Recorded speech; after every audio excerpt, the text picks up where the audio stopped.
দর্শনার্থীদের কাছে সবচেয়ে বেশি আকর্ষণীয় জায়গা হচ্ছে রাঙ্গামাটি।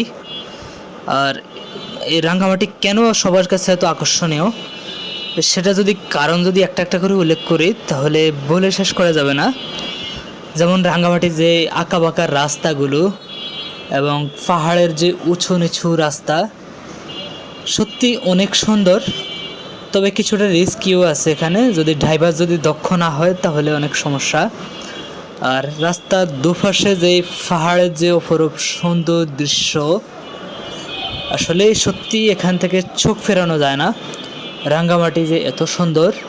তবে এই পাহাড়ে স্থানীয় যারা বসবাস করে তাদের জীবনটা, তারা প্রতিনিয়ত প্রকৃতির সাথে যুদ্ধ করে বেঁচে আছে।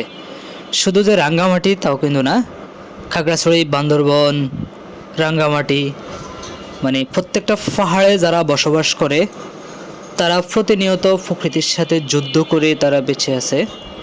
তারা আসলে সত্যি অনেক কর্মঠ। এখানে আসলে না আসলে দেখা যায় না, না আসলে বোঝা যায় না। তারা পানির জন্য, সামান্য শুধুমাত্র পানির জন্য এমনও আছে 1.5-2 কিলোমিটার দূরে যায় তারা পানি আনতে হয়। আবার এমনও আছে যে তাদের অনেকের স্কুল, বাচ্চাদের স্কুল অনেক দূরে দূরে।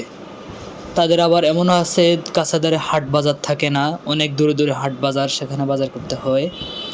আবার তাদের বালকের রাস্তা, মানে গাড়ি চলার মতো ভালো রাস্তা নাই, অনেকের আছে এর চিপা সামান্য একটু মানে হাঁটার রাস্তা আছে, সেখান দিয়ে তারা হাঁটে, মানে পাহাড়ে দিয়ে এ হচ্ছে তাদের জীবন।